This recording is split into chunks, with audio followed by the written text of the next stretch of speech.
Bonsoir tout le monde, ici Monsieur Cacahuète et ce soir nous et Zou. Ce soir nous sommes et Neige qui est à l'affût, qui attend ou qui cherche quelque chose et Carla on sait pas où elle est encore. Carla où es-tu? Donc ce soir nous sommes dimanche 10 janvier 2021, il est 23h08. Ce soir donc c'est moi qui ai choisi le DVD puisque la dernière fois c'était Zou et on avait regardé quoi? On avait regardé un Tim Burton, c'était Big Fish. Donc là, on a regardé ce soir. Attention, c'est pas un film de science-fiction, c'est pas un film d'horreur. C'est un film familial, mais plutôt pour filles. Princesse et Pony. Sa vie est sur le point de changer à tout jamais. Alors vous allez vous dire, mais t'es tombé sur la tête, Monsieur Cacahuète. Pourquoi tu choisis de regarder de toi-même un film pour filles? Tout simplement parce que ça se voit peut-être pas bien affiché ici, mais si on regarde un petit caractère, mais alors vraiment tout en bas, en blanc, The Asylum. Et oui, c'est marqué The Asylum présente. C'est bien un film dans la collection des productions Asylum.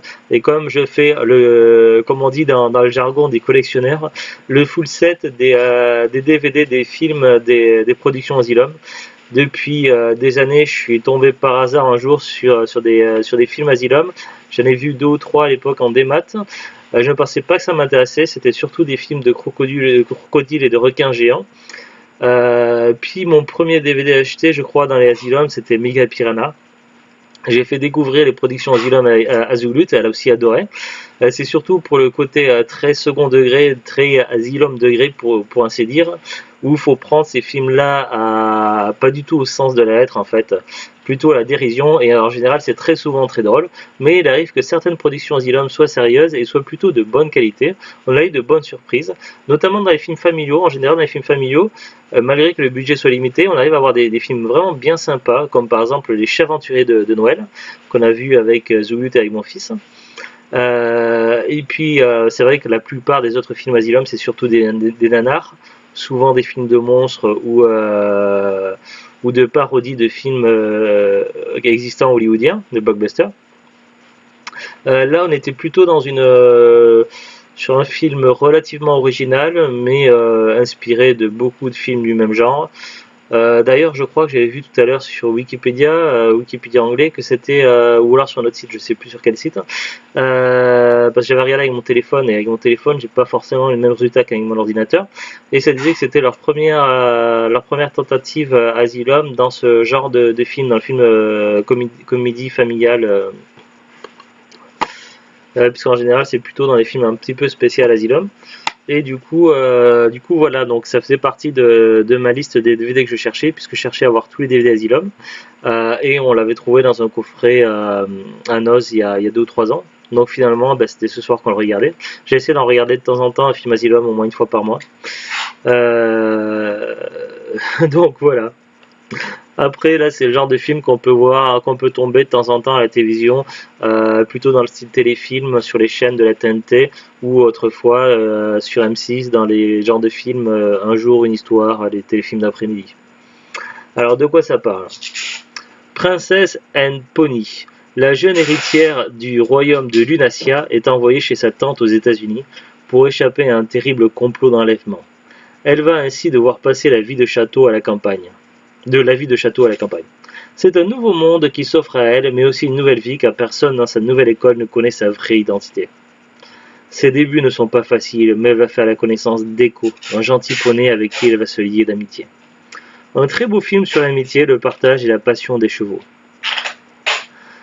Alors, le royaume de Lunacia, c'est un royaume inventé qui n'existe pas du tout, dont est mentionnée l'histoire, dont le royaume elle fait partie. Alors quand on lance le DVD, on a d'abord une petite bande-annonce d'un autre film, dans plus ou moins le même genre de film de chez édité par Zillow. Zillow qui édite beaucoup de films qui se retrouvent régulièrement dans les bacs à noz. Ensuite, on a le menu. Alors le menu, c'est comme tous les films Asylum, c'est rare qu'on ait autre chose, mais en général, on a film et chapitre, on n'a pas le choix de langue. Là, c'est pareil, pas de bonus, pas de choix des langues. Donc le film est obligatoirement en VF. Donc ceux qui aiment regarder en VOSTFR, c'est pas possible. Donc voilà, une petite bande annonce. Ensuite, choix film ou chapitre, donc forcément film. La première chose qui m'a surpris, c'est certains doublages que j'ai reconnus, notamment donc un agent du royaume qui va faire office plus ou moins de garde du corps de la jeune princesse héritière. Le doublage français qu'ils lui ont donné, c'est le doublage officiel d'Arnold Schwarzenegger. Et sauf que ce doublage-là, qui est bien particulier, cette voix bien particulière avec un autre acteur que Arnold Schwarzenegger, ça fait vraiment très bizarre. Et j'ai tellement eu l'habitude dans les années 90 d'avoir vu Arnold Schwarzenegger dans des films soit d'action, soit dans des comédies, que du coup ça m'a beaucoup perturbé durant toute la durée du film. Aussi un autre choix d'acteur assez étrange, c'est un des méchants, d'ailleurs le méchant principal du film qui s'appelle Snyder. Sous sa moustache, au niveau du physique, il ressemble un petit peu au héros, au personnage principal de 7 jours pour agir. Et en plus de cette petite ressemblance physique, il y a également la voix, ils ont mis le même doublage VF que l'acteur de 7 jours pour agir. Du coup, c'était assez étrange. Sinon, à part ça, donc le film, donc le début, ça se passe brièvement dans le royaume de Lunacia. Donc, comment on dit déjà Lunacia Lunacia, voilà. Ça se passe brièvement au royaume de Lunacia. On nous explique que suite à une tentative dont on ne sait pas trop quoi exactement, c'est pas bien précisé, le roi est grièvement blessé. Il meurt de ses blessures et suite à ça, donc la reine décide de surprotéger sa fille et du coup personne ne sait exactement comment elle est ni comment exactement quoi. Et la fille, elle est jusqu'à ses 10 ans, 11 ans. C'est jusqu'à quel âge que la fille est gardée secrète? Jusqu'à ses 10 ans, elle est gardée secrète dans le château de Lunacia. Et normalement, il y aura une conférence de presse lors des 10 ans, tout ça, et finalement, donc après, le public aura le droit de la voir, de faire sa connaissance. Donc voilà, c'est ce qu'il nous a expliqué. Et puis on se retrouve tout de suite après, 10 ans plus tard. Finalement, donc au moment tant attendu, donc la fille, la princesse, commence à parler de ses projets, peut-être d'école, tout ça. Mais la reine, sa mère, lui dit non, non, non, j'aimerais, c'est possible, que c'est encore trop tôt, qu'on attende encore un an de plus. Sauf que lors de cette fameuse cérémonie des 10 ans, je ne sais pas trop comment ils appelaient ça, donc ils préparaient pas mal de choses. Ouais, pour son anniversaire. Oui, oui, en même temps c'est l'anniversaire, oui. Pour son anniversaire, il a préparé plusieurs choses, sauf qu'à un moment donné, donc il y avait 2 espions qui s'étaient infiltrés et qui ratent leur tentative. Bon, je suis obligé de spoiler un petit peu le film, mais en même temps, on est sur le genre de film où le scénario est assez convenu. Donc après une tentative ratée d'enlèvement de la princesse héritière, il est décidé donc que cette princesse, non là, donc elle va se retrouver chez la tante qui a décidé de quitter la vie de château il y a des années auparavant et qui se retrouve dans un endroit plutôt isolé dans une petite ville.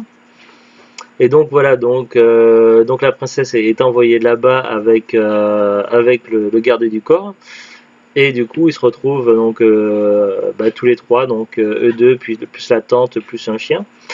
Et elle va devoir changer d'identité, se choisir un nouveau nom et découvrir du coup la vie d'école. Et suite à une petite bêtise malencontreuse, donc qui n'était pas de son plein gré, une affiche ou une pancarte plutôt est abîmée d'un cirque et du coup pour réparer sa faute, du coup, elle va travailler gratuitement pendant un temps dans ce cirque là et justement c'est là où elle va faire la connaissance d'un poney qui est pas aimé qui s'appelle Echo, qui est pas aimé de son propriétaire. Du coup elle va travailler un petit peu avec ce poney là et elle va essayer de lui faire des progrès, tout ça, le faire sortir un petit peu de sa solitude également. Et également elle va découvrir la vie à l'école, se faire des nouveaux camarades, tout ça, découvrir un petit peu ce que c'est la vie en dehors d'une vie de princesse. Puis finalement elle va pendant ce temps-là il y a les Gredins, donc le chef des méchants ainsi que 2 de ses sbires.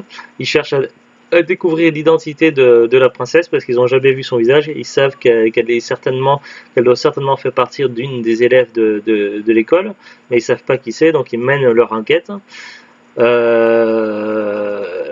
Et puis forcément, donc la présence de cette méchante va être découverte par la princesse, et puis il va y avoir une confrontation finale. Après, on sait tous que ce genre de film se finit toujours par un happy end. Donc là, évidemment, c'est pas une surprise. De quoi? Rien. C'est parce que je t'ai dit qu'il fait rire? Non. Ah, bon, très bien. Il faudra le nom et le prénom de la personne. Ah oui, ben on verra ça après. Oui, pardon, je l'ai coupé. Donc voilà, donc le scénario est assez convenu. On est sur du téléfilm classique qu'on peut trouver au par hasard un jour comme ça sur de la TNT. Ça se laisse regarder sans problème, c'est pas du tout ennuyeux. Après, c'est sûr que ça vise plutôt un public féminin et plus quand même des enfants que des adultes. Néanmoins, ça se regarde quand même. Après, c'est le genre de film que vous pouvez regarder en faisant autre chose, genre en faisant de l'ordinateur à côté ou en jouant à un jeu à côté pour avoir une toile de fond, quoi. Ou en faisant de la cuisine. Voilà, c'est pas forcément les films que vous pouvez regarder en le suivant complètement. Après, voilà, ça se regarde. C'est pas fou, mais ça se regarde et c'est plutôt de qualité assez correcte. Pour un budget assez light, je crois que tu m'avais dit un budget de combien C'était marqué 17 000, mais ça me semble plus. T'avais vu sur Zulu, t'avais vu sur un site internet que le budget du film était de 17 000 $. Ce qui est possible, non, moi ça me surprend pas tant que ça parce que j'ai vu, pour avoir vu plusieurs fois des fiches de films Asylum, souvent le budget est très très light, très léger. Beaucoup plus léger que les films habituels hollywoodiens ou français. C'est qu'ils ont payé leurs acteurs rien. Les acteurs à la base ils étaient peut-être pas connus, donc je ne sais pas. Donc en général, plus un acteur est connu et plus ils sont obligés de payer l'acteur cher. Ça se passe comme ça en tout cas dans le monde du cinéma. Après, est-ce que c'est équitable? Peut-être pas, mais dans le monde du cinéma, c'est plutôt comme ça que ça se fait de manière générale. Et du coup, quand on prend un acteur qui est trop connu, qui coûte trop cher, forcément après il n'y a plus d'argent pour le budget du film. Ça dépend aussi du nombre d'heures qu'ils ont tourné. Oui, aussi, ça dépend aussi du temps qu'a duré le tournage. Parce que des fois, les acteurs sont payés par exemple sur le temps, sur le nombre d'heures ou sur le nombre de jours. Et si le film a été tourné en 3 semaines, c'est sûr que ça coûte moins cher qu'un film tourné en 2 ans, quoi. Donc, on va regarder tout de suite la fiche Wikipédia, donc la fiche Wikipédia EN, donc anglaise, puisque j'ai pas trouvé la fiche Wikipédia française. Souvent, pour les films Asylum, il n'y a pas de fiche Wikipédia FR. Alors, Princess and the Pony, donc aussi connu also known as The First Fury Valentine. C'est un film dramatique, ils disent. Moi, je dirais pas dramatique, plutôt une comédie familiale, moi je dirais. Is a drama parce que c'est écrit en anglais, donc je le traduis comme ça. Donc, is a 2011 drama. Donc, non, je suis pas d'accord, c'est pas un film dramatique. By the Asylum. C'est le premier Asylum, The First Family, premier film à Asylum familial. Après, il parle de donc sous le Christian Oriented label Face Film. Devianting from the studio use. Bon, je comprends pas tout, c'est pas grave. Après, le synopsis il est en anglais, mais bon, on vient de le lire et je viens d'en parler, donc il n'y a pas besoin. Au niveau du casting, donc il y a Fiona Perry, Bill Oberst Jr., Bobby Jolatan, Ron Ajak, Aubrey Wakeling, Alison Liz Taylor, Jonathan Nation, Olivia Stuck, Kim Little, Brian Ibsen, Michael William, Arnold et Twinkie. Ah, Twinkie, c'est lui qui jouait Echo, le poney, quoi. Je me disais, c'est bizarre, lui, il a juste un prénom, il a pas de nom de famille. C'est le poney. Réception. Common Sense Media gave. Bon, là, il y a des mots que je comprends pas, je suis désolé. Ils disent, au lieu de budget, 17 000 $, donc si c'est bien ça. Sur le Wikipédia EN, donc ça doit être correct. Voilà, ça me surprend pas plus que ça. Date de sortie, release date 25 janvier 2011. Est-ce qu'il est sorti au cinéma? Peut-être aux États-Unis, en tout cas en France, ça m'étonnerait beaucoup. Il a dû sortir directement en DVD. Je pense qu'aux États-Unis, c'est pareil. Il y a très peu de films Asylum qui passent par les cases cinéma. C'est très très rare. Et c'est voulu puisque, en fait, il y a une règle, je sais pas trop comment ça marche en détail, mais il y a une règle qui fait que les films qui sortent directement en DVD et qui passent pas par les cases cinéma sont favorisés lorsqu'il s'agit des négociations télévision. C'est-à-dire que les chaînes de télévision ont un budget alloué pour des films ou des séries télé. Et s'ils doivent choisir entre des films sortis en DVD ou au cinéma, ils vont opter pour les direct ou DVD ou direct ou VHS plutôt que pour le cinéma, donc il les privilégie. Alors je sais plus pour quelle raison, j'avais lu un un article là-dessus, mais je ne saurais pas dire en détail. Et du coup, pour Asylum, ils sont beaucoup plus gagnants parce qu'ils savent qu'ils peuvent plus facilement négocier avec des chaînes télé s'ils ne sortent pas leurs films au cinéma. D'ailleurs, ils n'ont pas forcément le budget pour sortir des gros films qui vont aller au cinéma. Donc, si c'est pour faire un bid au cinéma, ça vaut pas le coup non plus. Donc, pour eux, c'est plus rentable de faire comme ça. Et c'est pour ça qu'en général, ils ont toujours des affiches qui déchirent de films qui donnent envie, alors que les films ne sont pas forcément toujours intéressants. Bah, après, c'est normal, c'est Asylum. La disponibilité DVD, donc nous on avait acheté ce DVD dans un coffret de 2 films. L'autre film m'intéressait pas du tout parce que c'est pas le genre de film que je regarde, c'est un film un petit peu dans ce style là, mais c'était pas un Asylum, donc je voyais pas l'intérêt, mais bon, comme je voulais vraiment ce film là pour la collection Asylum, donc je l'ai quand même pris. Le coffret il était pas cher en plus, il devait être dans les 1€ quelque chose. Maintenant c'est un DVD qu'on peut trouver de temps en temps, alors en hypermarché je pense pas que vous allez le trouver, mais vous pouvez le trouver à l'occasion dans les magasins cash, peut-être en brocante. Voilà, sur le marché de l'occasion, il doit être trouvable, peut-être sur les petites annonces. J'ai regardé sur Amazon, le DVD tout seul, il est expédié, vendu par Amazon, il a encore un stock pour 4,70 €, ce qui est un prix assez correct. Ah bon, après, il faut rajouter les frais de port d'ailleurs. Après, le coffret qu'on avait, nous, c'était le coffret qui contenait Princesse and Pony et les Talons Noirs. Donc les Talons Noirs, on l'a jamais vu, est-ce qu'on le verra un jour, peut-être, je sais pas. En tout cas, c'est pas un film qui m'intéresse. Le coffret que nous on avait acheté à Noz, il est plus vendu par Amazon, donc il est vendu uniquement par Livre Plus et Fun Kingdom, donc c'est des revendeurs, et à partir de 7 €. Donc ils ont certainement payé moins cher, ils le vendent plus cher. Bon, ça c'est la loi du marché. C'est comme ça. Mais en tout cas, si vous cherchez le DVD seul ou vous voulez compléter votre collection Asylum, le moins cher sur Amazon c'est 4,70 €. Après, j'ai pas regardé sur les autres sites, il y a plein d'autres sites internet où vous pouvez peut-être le trouver. Il y a donc Rakuten, Fnac, Le Bon Coin, eBay, Vinted, donc à vous de voir. Je sais vraiment pas quel est le meilleur plan pour trouver ce DVD là. En tout cas, moi je l'ai eu à pas cher sur Noz et voilà. Ça m'a permis de compléter la collection Noz, la collection Asylum. J'y perds mes mots. Voilà, je crois que tu avais bien aimé aussi le film Zulut. Oui, Après, c'est sûr, c'est pas le film de l'année quoi. Allez, c'est tout. Sur ce, donc on vous souhaite une bonne fin de week-end. On vous dit à très très bientôt et au revoir. au revoir. Au revoir.